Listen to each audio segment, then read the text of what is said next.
This podcast is sponsored by nobody. Hey everyone, this is Sonia Curtis, the peasant girl in the Monster Squad, and you're listening to Tommy Throwback Kovac on Splat from the Past. He's gonna avenge Dracula. Not really. Hey dudes, welcome to Splat from the Past, the only 80s themed horror sci-fi show where things can get totally radical. Now today I will be welcoming back the beautiful and talented Sonia Curtis, and we are going to nerd out on the entertainment of our youth, talking about film, television, and music. It's funny, when I was scheduling this, she told me, I haven't watched much TV in I think 7 years or something, and I'm like, oh, don't worry, I'm the walking encyclopedia. And it's going to be a great conversation. She grew up in the 70s and early 80s, so it's going to have a lot of frame of reference there. And I love talking to Sonia back in 2021. You know, she's the peasant girl in the Monster Squad, and she's pretty awesome. And now she's in real estate, and it's going to be great to have her back on. Also, I want everybody to know the reason I haven't been nerding out much lately with returning guests because the ones I want to nerd out with have busy schedules. So hopefully, as spring progresses, there will be a lot more returning guests to nerd out with, as well as maybe some first time iconic guests as well. I'm sure that'll happen, and it's going to be awesome. Also, rest in peace, Marty Callner. I was just referencing him last week during my talk with Lori Tucker. He directed HBO comedy and music specials in like the first decade of HBO, including my favorite special of all time, The Pee Wee Herman Show, as well as Twisted Sisters, We're Not Gonna Take It, and I Wanna Rock videos. I'm sure he did The Price too.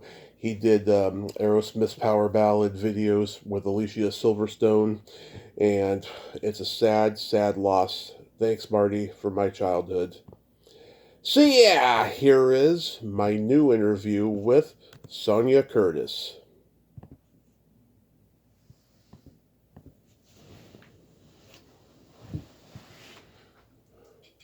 Hey, Sonia, welcome back. How are you today? I'm good. How are you? I am awesome. Yeah, I mean, despite everything that's happening in the world and stuff, you got to keep your head above water.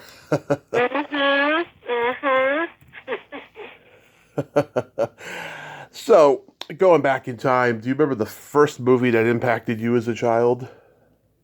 Oh boy. You know what? Uh, I remember Wizard of Oz impacted me as a child big time.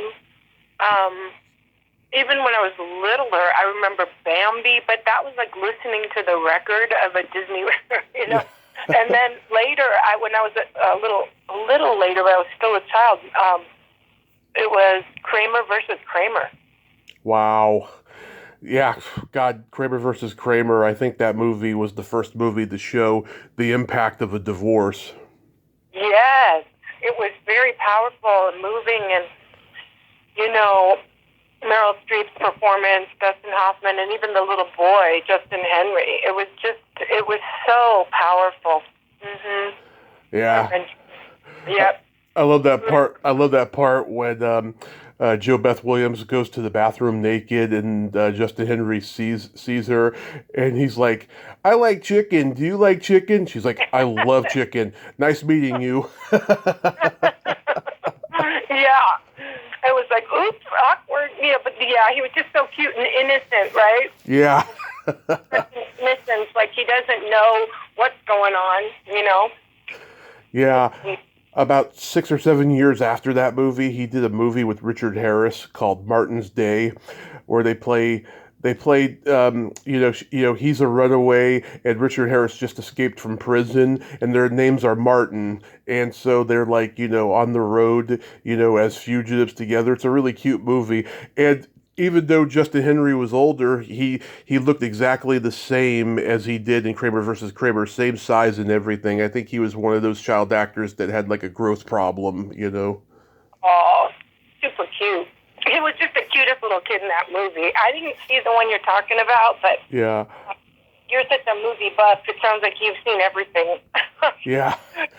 Yeah, the first one that impacted me was Back to the Future. I always had that fantasy of going back in time and seeing my parents in high school and finding out why they're so fucked up and why I'm so fucked up, you know? Oh, right. Just to learn, like, what is going on? What are these things in my family line that have caused all these issues? Yeah, there's some truth to that, to unpacking and learning about things in the family that from the past that affect us today, for sure. Yeah. What genre did you gravitate toward the most?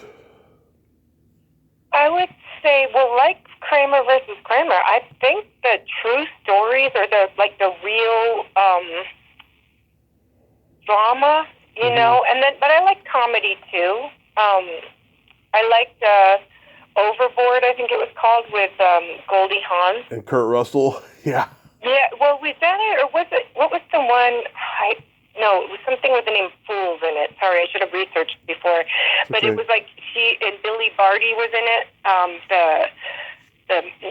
For lack of a better word, he's a midget, but I don't remember what the proper term is.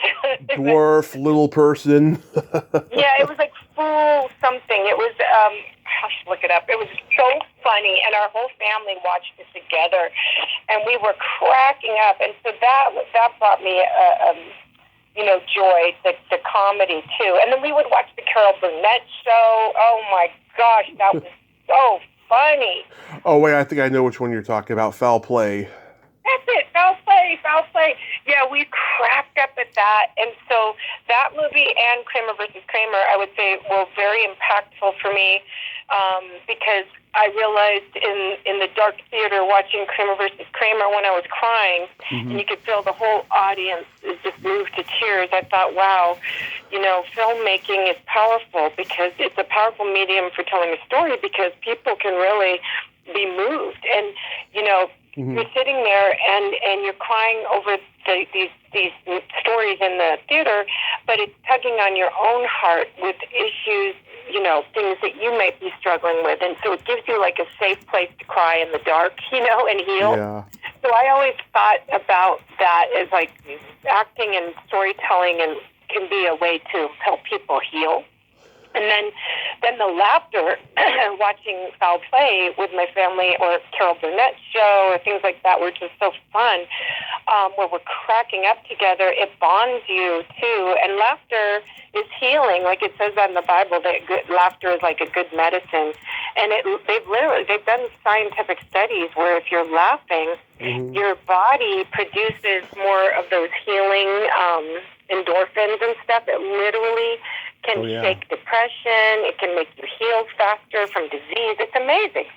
So laughter is healing and fun, and it bonds you with people. And then I think in the theater where you're, in the dark, or you're at home alone watching a movie on your own TV in the safety of your home, you can really be moved by the story, and it can provoke healing. Absolutely. Yeah, and those two movies that she made with Chevy Chase, Foul Play and Seems Like Old Times, they were huge rom-com staples in my life. I'll tell you, I still love those movies. Wow. I will say this, too. The other side of filmmaking and TV programming and stuff is that I do believe you can also get negative effects watching certain films. That's why I'm not such a fan of like horror films and stuff. I saw a few horror films at that age too. I saw The Exorcist and I saw a movie called Phantasm. Oh, love it. And I remember after that having a real spirit of fear. Like I battled fear a lot more after watching it. And so I think that you also want to protect yourself or be aware that when we're sitting there watching things, whatever comes into your eyes and into your spirit and your emotions, you're receiving that thing. So you can have laughter and healing, or you could get fear.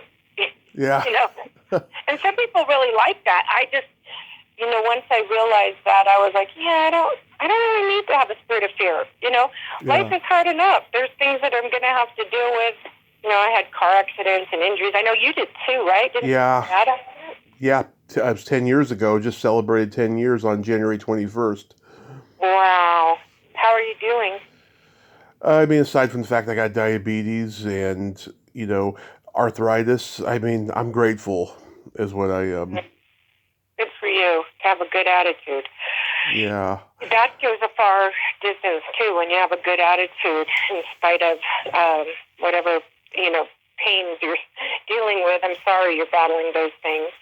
I guess arthritis can kick in even when you're young. When you've had a bad accident or injury, I've had problems with that my whole life, and people will say, "Oh, it's your age." I'm like, "No, it's falling off of a bar when you're 10 years old, flying off a bar with momentum, landing on your head. Yeah. That will rip your neck." And when your vertebrae are damaged and your discs are damaged, that can cause, you're just more susceptible to the wear and tear of the joints when things are out of alignment and stuff. So now I'm really focused on, with my own injuries, physical therapy and walking, and I do everything I can to stay healthy, eat right, rest, all that. But, some days are a little more painful than others. Absolutely. God. Yeah, The Shining was the first horror movie I ever saw when I was 1. My parents, they didn't like horror, but they loved Jack Nicholson, and it scared the shit out of me. And then about, I don't know, 6 or 7 years later, I rewatched it, and it became my go-to horror movie every Halloween after that. I watched it this past Halloween, actually. He was so scary in that movie, and that, I think what was so scary, I mean, he's a brilliant actor, but also just the whole story was so creepy, because you realize, too, like, that sometimes people, when they're influenced with evil and they choose to hurt you, whether they realize they're influenced by an evil spirit or not, they can be scary and harmful. Yeah. I like to stay away from that. To stay away from those kind of people. Sometimes they kind of come into your life unexpectedly. You just cross paths with people like that, but not as severe a case usually as The Shining. That was just an exceptional situation where she's they're up there alone. They're far removed from society. There's a big winter storm. They're holed up for a couple months, isolated, and then he starts manifesting demonically, and she's stuck. That was creepy. Yeah. I know, and Stephen King was not satisfied with the movie. He thought that Jack was miscast. He thought that he was crazy from start to finish, just because of Jack's acting style and everything. I don't know. I think he did a fantastic job. Oh, so do I. Didn't he win an Academy Award? Or I know he was at least nominated, right? He's won 3, but not for that one. I think he may have gotten a Golden Globe nomination for The Shining, but I can't be too sure. But, in Stephen King's defense as the writer, I understand what he's saying. Sometimes it's more exciting to see a bigger character arc where you see someone start out like really normal and good, and then over time you see him mount. Now, it's been a long time since I watched it, and I have only seen it, I think, once in its entirety. Mm-hmm. So I can't really speak to the specifics of the gradation of Jack's character, but just from an overall thought process of storytelling, I do think that is a fascinating character development, to go from like completely normal to completely crazy. But I also think there had to have been something in Jack's character to start with that unraveled its pressure. So I think, I loved his performance. I thought he was so scary and so good. So, who am I to say? I'm not going to judge his performance, but especially when I've only seen it that one time and it was so epic. But I understand the writer's perspective too. I get what he's saying. Right. Yeah. I mean, I just think that it holds up. Do you remember when the Star Wars phenomenon first happened? I do. Yeah, I mean, I've seen footage. There were lines around the block of kids with parents going to see what the big fuss about this movie was about in the summer of '77, and it was crazy. I mean, I got to see the 1997 re-release in theaters with my dad, and all the stuff that had been taken out was put back in and everything, and it was amazing. I mean, it did very well, the re-release, but the original, oh my God, that was like the second summer blockbuster. Jaws was the first in '75. Oh my gosh, Jaws was another. I forgot that. That's probably been one of the most impactful movies of all time for me Yeah. because it literally terrified me of the water. I was so afraid of the ocean and the water after Jaws. Like literally, I remember taking a bath and being afraid, could a shark somehow come up the drain and get me? I was like, it's in the pool. How do I know for sure there's not a shark in this pool? I mean, it was so terrifying. And I remember, gosh, I still don't like going in the ocean after that movie. I'm just like, you know what? There are sharks out there, and that's their territory, and it's not mine. And they're faster than me, and they have big, sharp teeth, and they come from up beneath you. So no thanks. I'll just stay over here. Look at the water. No, seriously, Jaws scared the crap out of me, and I didn't even know it, but I found out later that my dad doubled Robert Shaw in the movie. He's not credited, but he was Robert Shaw's stunt double on Jaws and on The Deep. Wow. Yeah, Robert Shaw, he didn't get along with Richard Dreyfuss. Robert Shaw drank a lot, and he said something to him like, I guess this industry could use another Jew or something like that. Ooh, wow. That's feisty words to speak. Wow. Yeah. Yeah, I didn't know that. But I do know, Robert Shaw was an amazing actor, as was Richard Dreyfuss. They're both so talented. It was sometimes, drama off the set, is real. Like, the dynamics between actors is real, and that can play even better on camera. Yeah.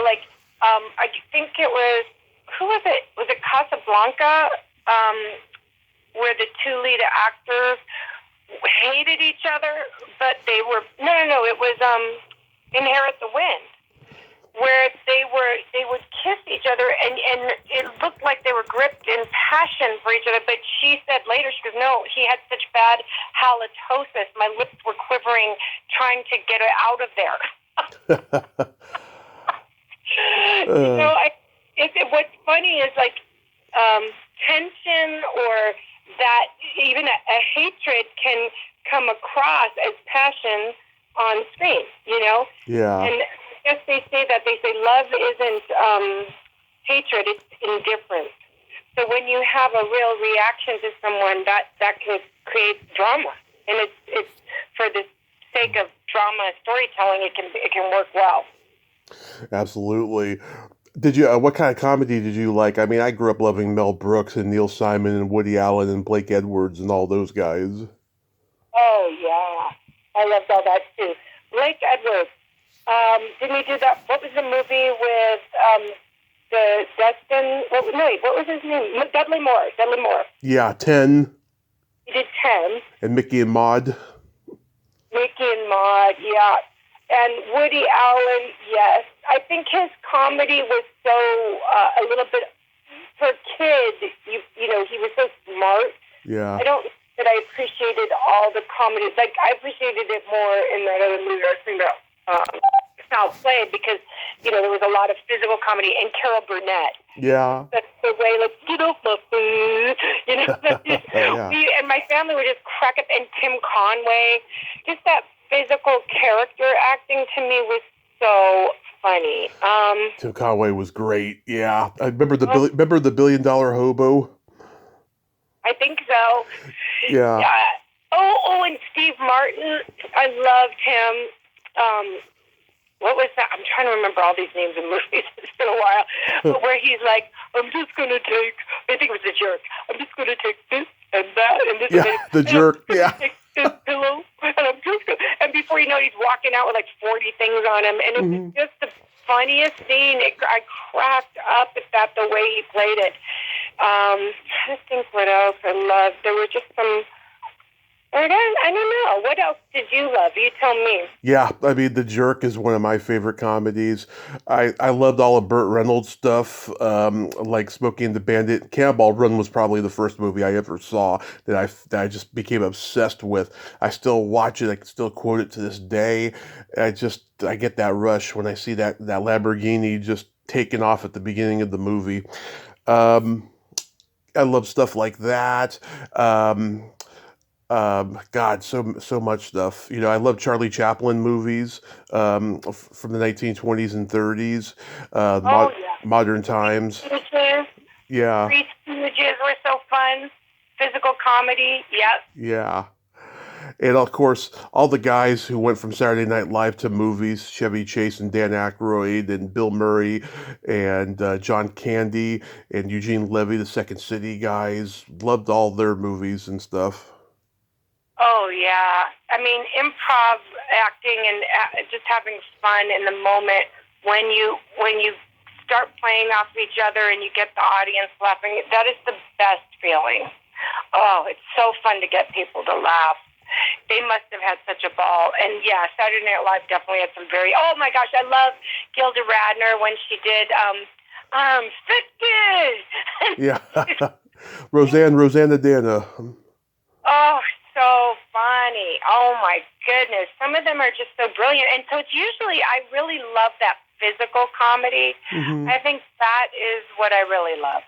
You know, there's something about it that when you command your body and you can use your body and you make the physical gestures and the facial expressions and the voice and, oh, it's just so fun. Yeah. Did you have any movie crushes? Let me think. A movie crush. Trying to think. I'm sure I did. I just remember, but this was more a TV or singer crush. I think I had a crush on Sean Cassidy when I was a kid. Everybody did. When I got older, when I was 18, I ended up getting introduced to his brother Ryan Cassidy and had a date with him. Just one date, but he was a really nice guy. And then let me think. What else? Who else did I have a crush on? I'm trying to remember. I don't really. Oh, well, this is funny and awkward, but I remember as a kid, my dad was on It Takes a Thief. Oh, yeah. And I remember watching that TV show and having a crush on Robert Wagner. I was like 6 years old, Yeah. and I thought he was handsome. Oh, he was handsome. He was a very handsome guy, ruggedly handsome. 6.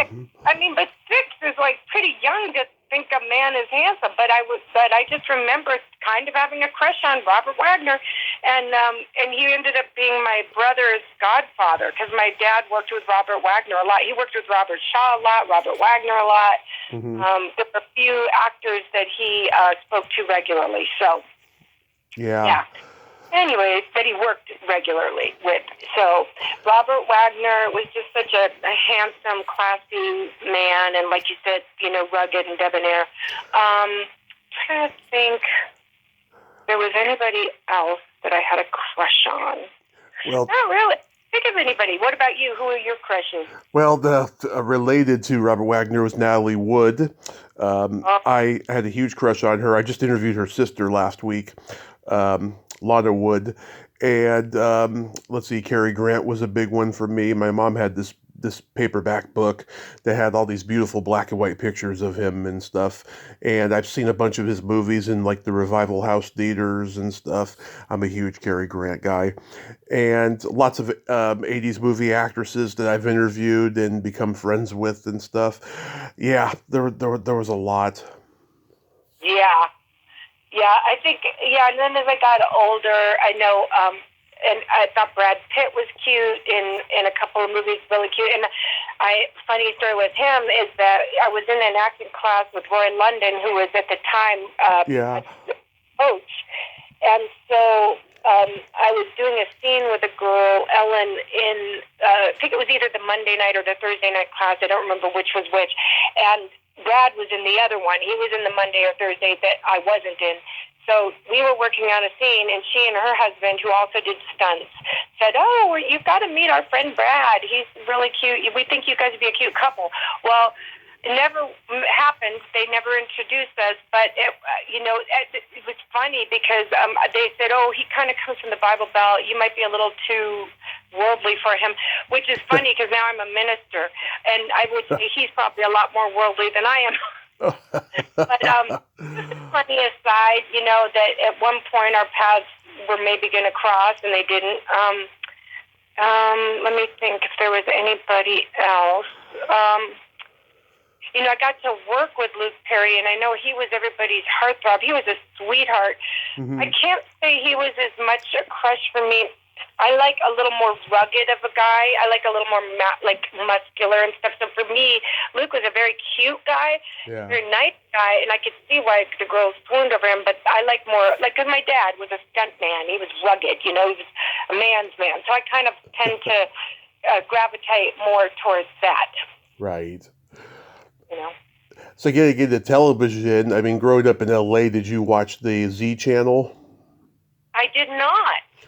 Oh my God, I've met a few people in your generation who didn't watch the Z channel, and yet it was so popular for a long time. Yeah, it was this cool UHF station that had like classic movies, both of the old and the current in the 70s and 80s, and TV shows, and I've seen like promos for it on YouTube and stuff. It had this real cable access kind of vibe to it in the way that they shot their promos and stuff. And yeah, I mean, we didn't have it. I mean, we had great UHF stations in the Bay Area when I was growing up, and they all got bought by Fox and corporate entities and stuff, unfortunately, and they're not the same anymore. But yeah, I mean, there's nothing like the magic of a local UHF station. I think if it was in the early 80s that was around, as soon as I got out of high school, I was on my own. I had to move out and get my own place, and I was working like 2 or 3 jobs, waitressing, and I did this little job as a sales rep for a jewelry company, going around to all the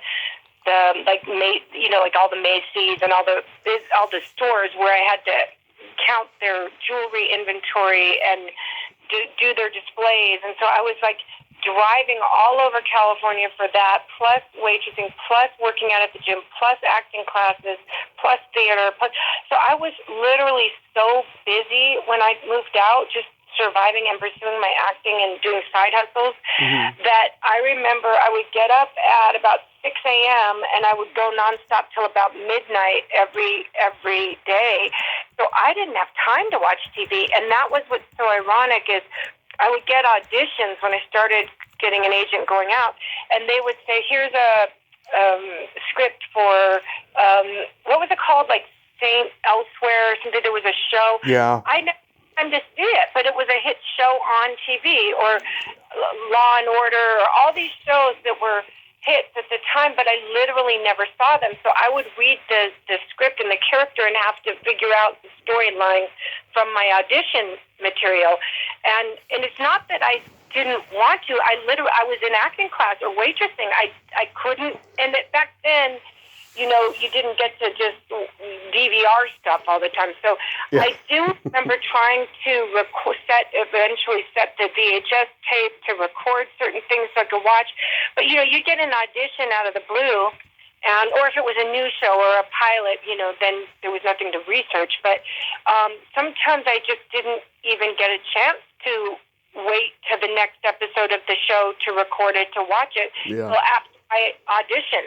So I feel kind of funny, but people would ask me all the time about all these shows in the 80s, and for about a whole decade, I hardly watched any TV. Wow. I was too busy trying to get acting work. Oh, yeah. I mean, I hear that often a lot, especially actors who are like working constantly. But some actors, I mean, they got to watch stuff when they were on location in their trailer and there was nothing else to do until their call time, But yeah, I mean, it was the golden age of television in the 70s. I mean, it's funny how the how should I say, the arc of sitcoms changed in such a short amount of time. In the 50s, you had these squeaky clean, all-American, wholesome families on TV, like Leave It to Beaver and Father Knows Best and Make Room for Daddy. Then in the 60s, you had the high-concept fantasy shows, Munsters, Addams Family, Get Smart, F Troop, Bewitched, Green Acres, stuff like that. And then by the 70s, you got guys like Norman Lear and James L. Brooks like doing social commentary and talking about the differences of people in America and talking about poverty and stuff. Yeah, like Archie Bunker. Yeah. And what was the one? The Hendersons, is that what it was? Florence and the Jeffersons. The Jeffersons, yeah. Yeah. Oh, yeah. Yep. Yeah, and there's the Mary Tyler Moore Show.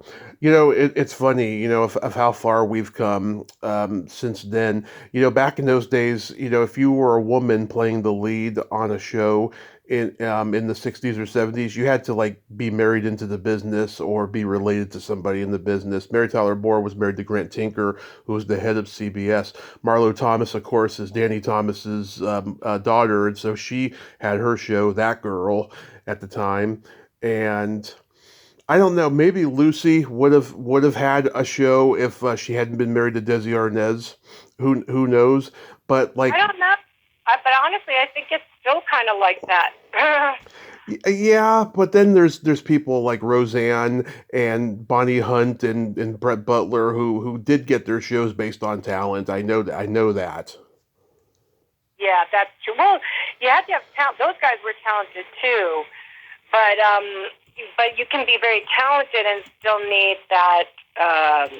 That stamp of approval. Mm-hmm. Yeah, I totally get that.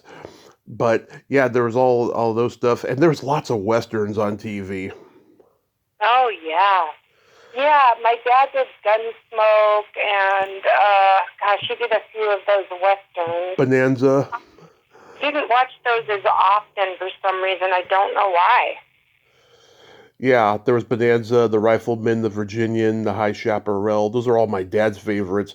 My dad was a big Western guy, still is, and he used to call me his little Hoss Cartwright when I was a kid. Oh, that's so cute. Yeah. Yeah, I know. My dad did a bunch of those because he rode horseback as well as a stuntman, and he was kind of a cowboy himself in a lot of ways. But like, I'm trying to think why I don't know. Maybe it was on after my bedtime as a kid, and we didn't get to watch it. I remember we would sit around. We did watch Sonny and Cher. I remember we got to watch that.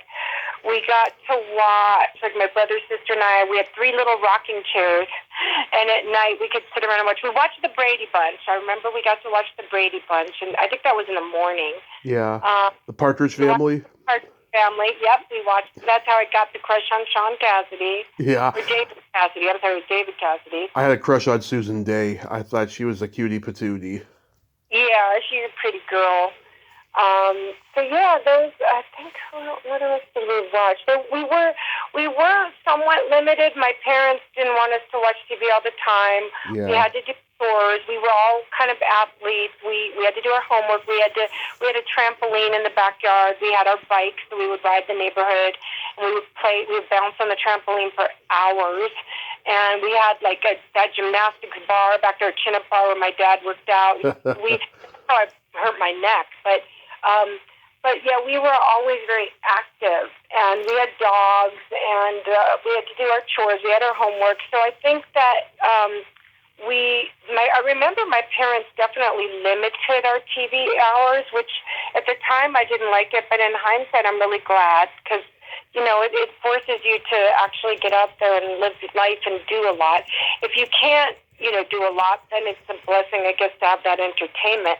But again, now that I understand how powerful it is, it can either be a good thing for you or it can be a bad thing, depending on what you're feeding yourself with, Yeah. Oh, especially now with, you get all this news at every channel and you don't know what to believe, and then just like a million things are happening, you can't keep up. Exactly. Yes, exactly. And it can really affect your mood and your outlook. And some things are true and some things are not. So you're like, it's hard to really know, like you said, until so I tend to get more of my news watching my friends post from where they live around the world and seeing what they're dealing with. Like, for example, I found out about all those fires across the U.S. I didn't know. I didn't see the regular news, but my friends on Facebook were showing their own pictures, and I'm like, oh, man. We had it here, they got it there too, in places that you wouldn't normally have big fires.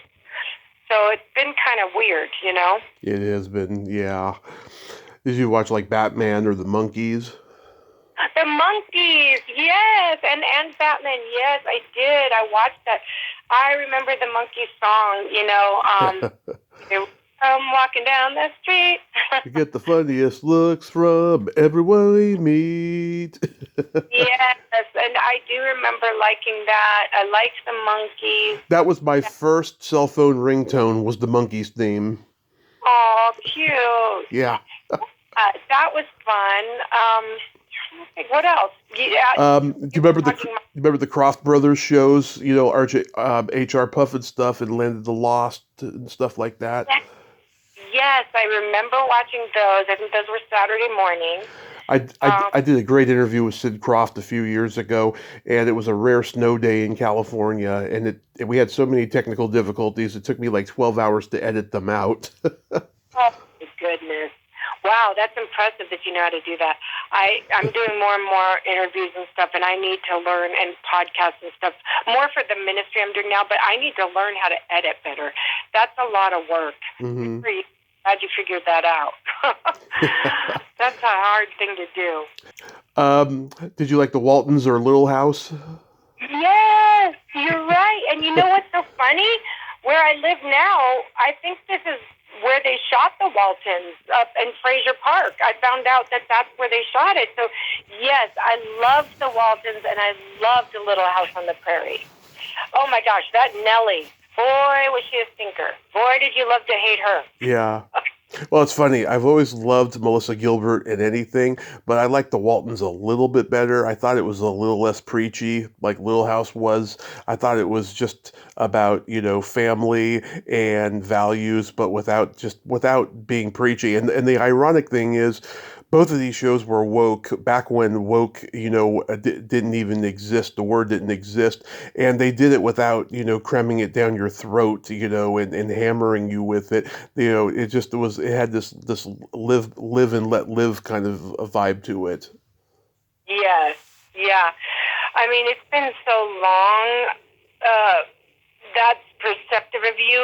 I don't even remember exactly. Like, I just remember liking it. I just remember that was a show I definitely watched and I was involved watching. I remember of course, the classic, good night, John Boy, good night, where they all said good night. That was so sweet, It just, the family unit was very cool there. That was very special. I did a podcast with the school teacher on Little House, Charlotte Stewart. Oh my God, she is not the woman she appears to be on that show. She was a wild girl from Laurel Canyon back in the day, just hanging out with movie stars and rock stars and drinking and doing cocaine and all that stuff. She has a wild past, but she is sweet like her character, on the show. But, if you engage her with locker room talk, she is game for it. Yeah, isn't that weird how different people get cast because maybe they have an attribute or a side of their personality that they can pull up for that. Yeah. They're really, so Family Ties, when I played Skippy's girlfriend, yeah, there was, even though I would say in junior high and high school, I had, the most popular guy as my boyfriend. I was a cheerleader and I was homecoming queen. I was more, I was popular in school, but there's a part of me that was terribly shy and very insecure.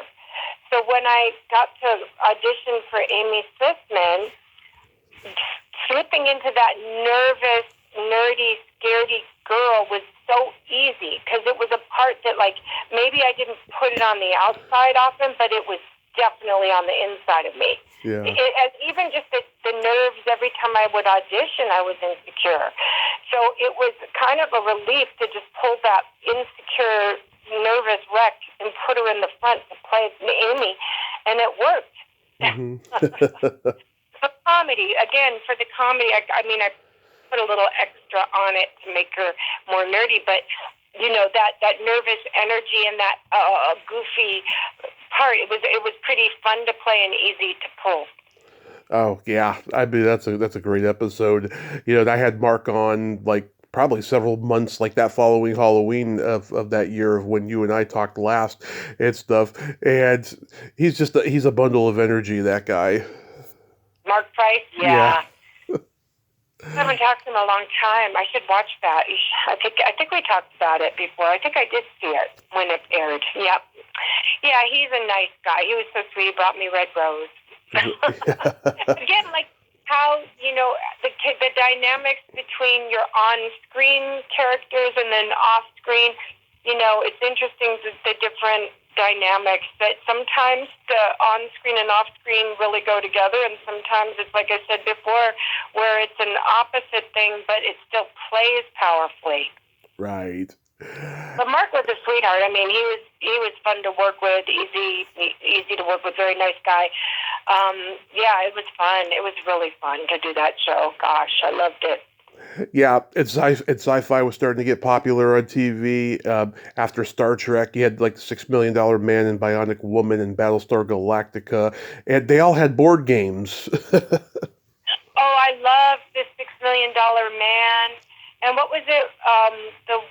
With the woman too. There was a woman. Bionic Woman, yeah. I loved those. Lindsay Wagner. Dad doubled for Lee Majors. Trying to think what else. Yeah, I just loved those. Those were great shows.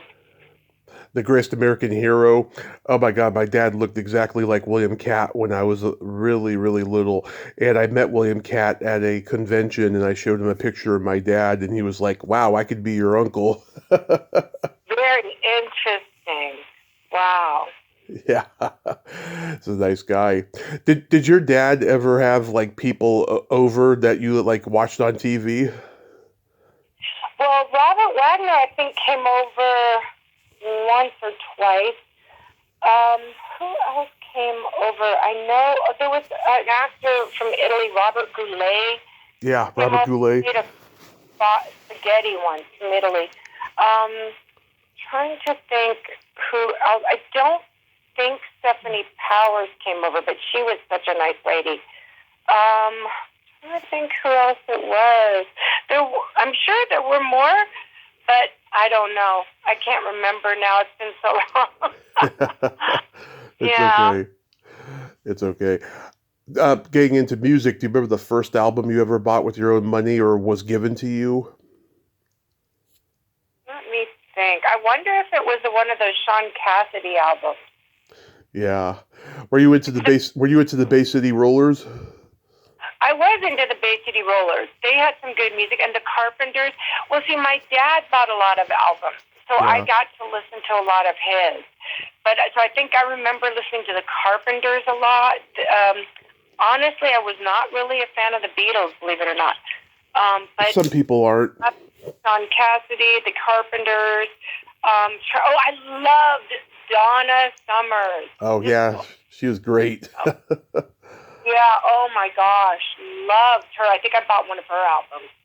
I was Madonna in the 80s. I got into Madonna. Oh, yeah. I watched all her music videos. She was a big crush of mine and stuff. That belly button of hers was just so sexy.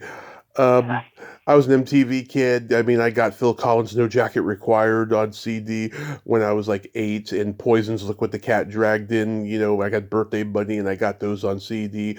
You know, my dad had all these vinyl records of Beatles, Rolling Stones, Beach Boys, Carole King's Tapestry, stuff like that. Oh, yeah, Carole King's Tapestry. Sorry, the doggy's barking. It's okay. Yes, I loved it. There was I used to sing It's Too Late. Oh, sorry, Junie, no.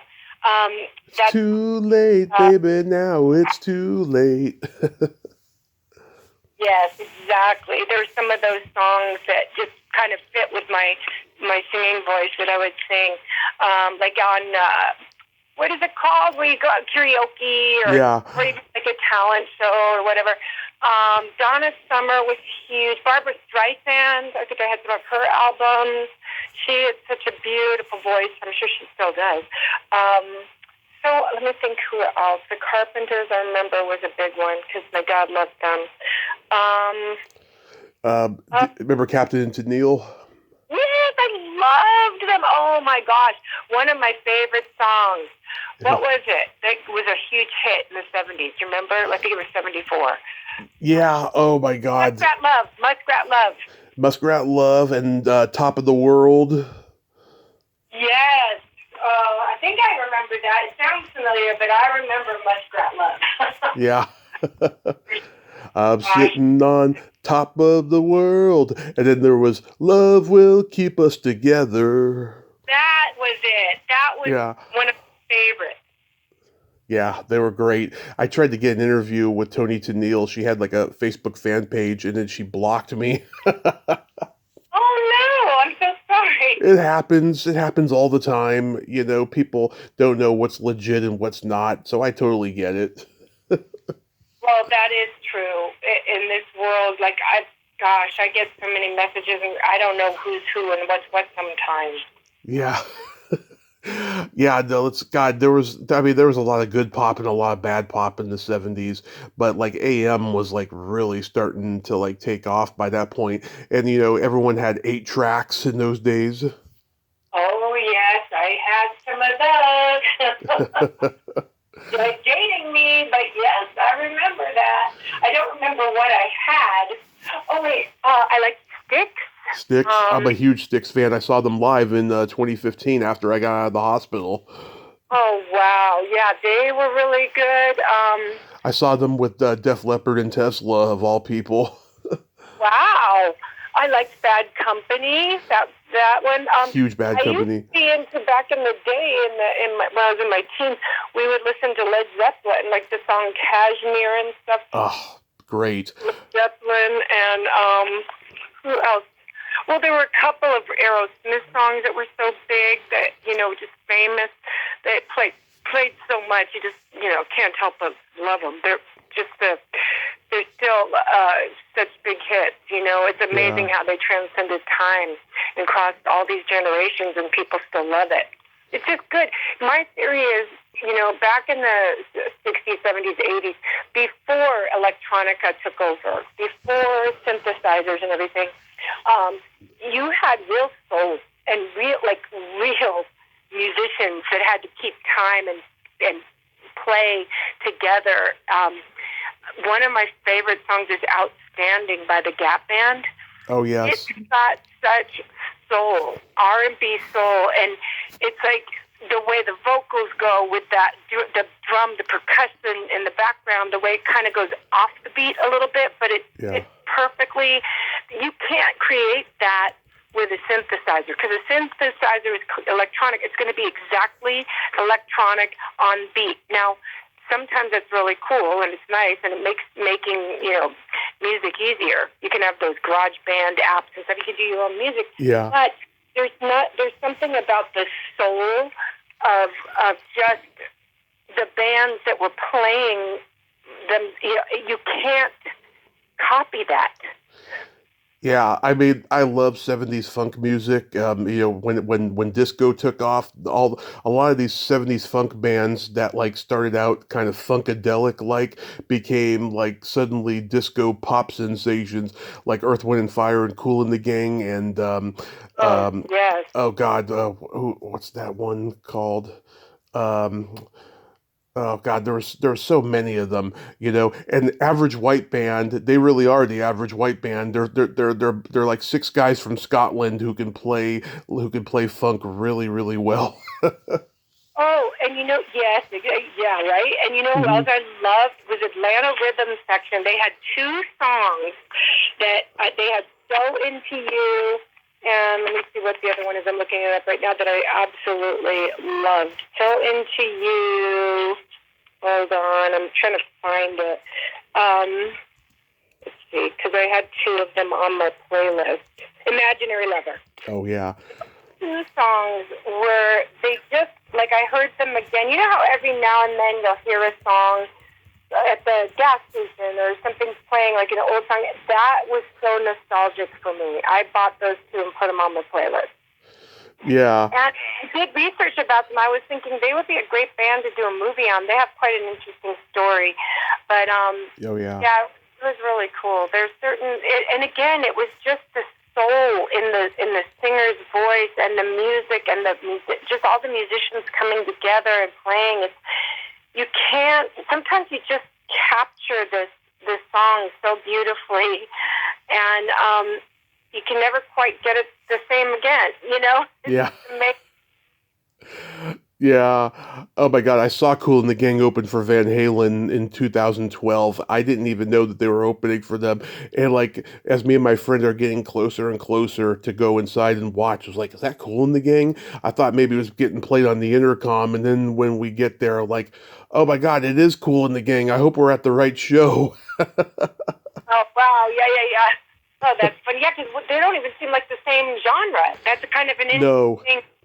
David Lee Roth, he loves R&B music. I know that. I mean, he grew up with a show business uncle who owned a club in New York, and he had vaudeville acts and everything. If you see a lot of David's persona, it comes from that upbringing of seeing vaudeville in Broadway. You know, I mean, at the end of the day, David Lee Roth is the song and dance man of hard rock and heavy metal. Oh wow, very cool. I didn't know that. Yeah, Very, wow. yeah. Wow. Do you remember your first concert? What was my very first? Well, you know what? I think I went. It was a live show. I went to Evita. That show. Yeah. It was a live. Yeah, I forgot what it was. Evita. And then I went to Squeeze. I saw I Squeeze. love Squeeze. Me too. Tempted by the Fruit of Another. Yeah, Black Um, Coffee in Bed and Hourglass and the song with the numbers 85367. You know. yes, that was. There were so many good songs. I think I went to more recently. I saw a Steely Dan concert, like maybe 10 years ago. That was so good. I love Steely Dan. I think they're so underrated. Oh yeah, and Stevie Wonder. Oh my, we had his album, Songs in the Key of Life. Oh my gosh, I love Stevie Wonder. I saw the Monkees at Candlestick Park before a Giants game. There was only three of them. They drove off the field in a Cadillac. I was 14 at the time. I was just going gaga for that.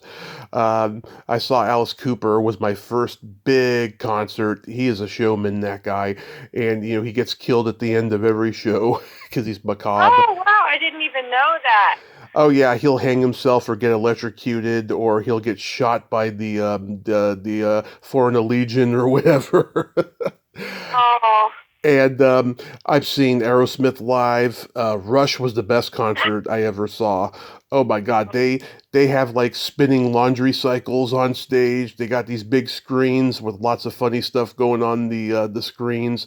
You'll see like Jerry Stiller with a pigtail wig saying, "Don't call me Heidi." oh my goodness, that's so funny. Yeah, Like, I've seen Bad Company live. Joe Walsh opened for them. That was great. I saw The Who with just Roger and Pete. I've been to a lot of great concerts. oh, that's awesome. I didn't go to as many. I think again because I was a struggling artist. I was always in classes, waitressing, working, doing jobs. You know, I didn't have a lot of time or extra money. You know, every dollar I earned, I put it back to my acting career to pay for acting classes or headshots and copying my resumes and gas driving all over town. You know, it's Yeah, funny. Unless you really make it big in acting, it's a hustle, and you don't make enough money to really survive in the Los Angeles, yeah, how expensive everything is in the city. It's a misnomer that everybody that was on TV or films has money. They just don't. Not everybody does. I know, I know. Um, do you remember your first makeout song? What would that have been? I think. I remember my first boyfriend. Trying to think what if we had music then. We're playing. I don't remember. What was yours? Janet Jackson's "Love Will Never Do Without You." Oh, that's a good one. Oh, I've been waiting for a girl like you, Foreigner. That was a song that was a big one back in the day. Yeah, Thomas Dolby plays keyboards on it. It's funny. You listen to "She Blinded Me with Science." You could kind of tell it's the same keyboard style on both of those songs. Yeah, interesting. You're so knowledgeable about all that. That's amazing. Oh yes, I just yes. love that nostalgia, isn't it? It kind of takes you back. Some things in my past, I'm happy to have not relive, and other things, it's Hmm. fun and nostalgic. You know, Absolutely.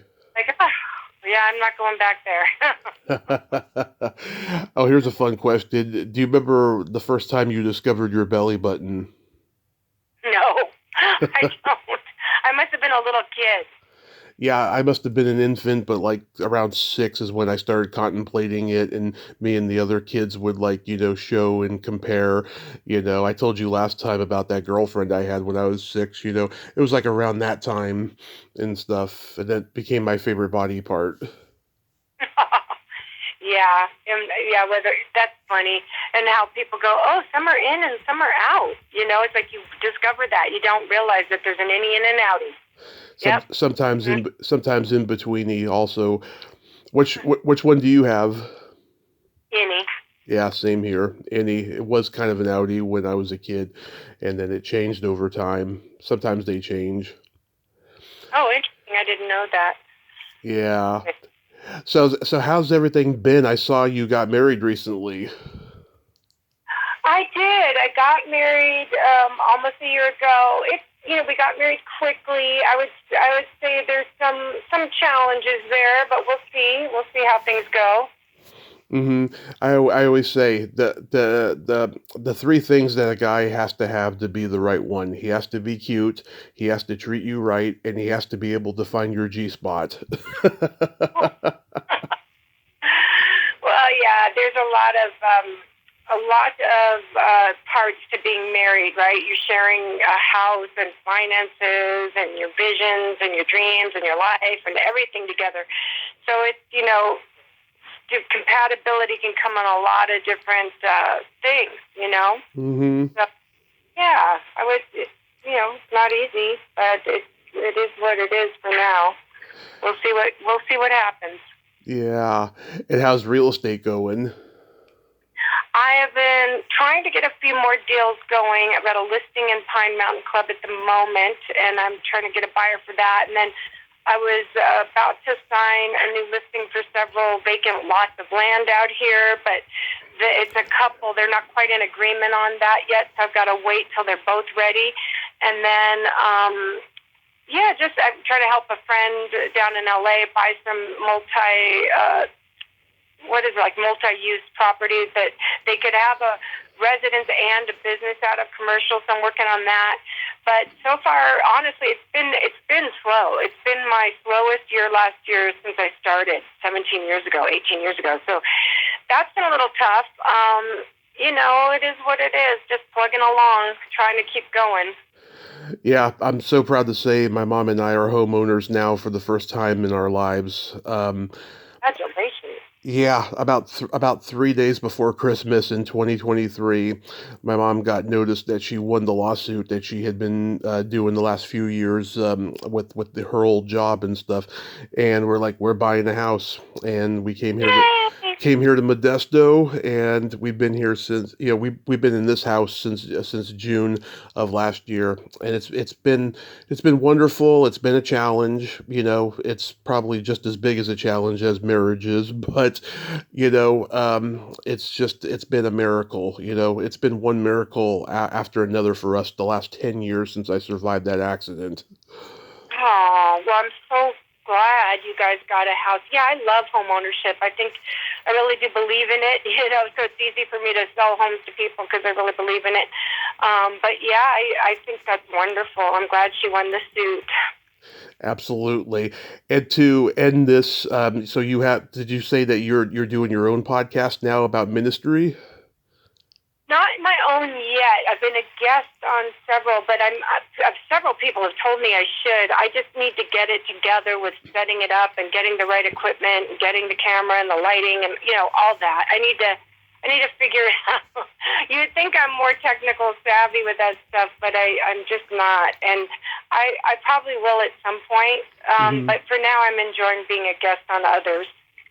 Absolutely. Well, Sonia, I thank you so much for nerding out with me today, and God bless you, and be safe out there, and yes, keep spreading this positivity and God's message everywhere you go. Thanks, Tommy. God bless you too. Thanks for having me on. My pleasure. Okay. Bye. Bye-bye. Well, there you have it. Sonia Curtis. Ain't she a sweetheart? Oh my God.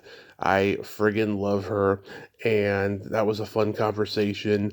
I think she contributed a lot to it. I mean, she said, I haven't watched TV in 7 years, but like she had a lot to say about a lot of things. And I'm glad that we talked, from start to finish. And it was a great conversation. I just enjoyed it. She is a gem. One of the big. I'm so glad that Jill McWhorter, brought her to my attention back in 2021. I was, oh yeah, the peasant girl from the Monster Squad, and yeah, I'm so glad that I've done 2 podcasts with her. Who knows? Maybe we'll do a third in the future, and I hope she has her own podcast in the future. Well, until next time, this is Tommy Throwback Kovac saying there's no shame in living in the past because the present sucks. Later, dudes.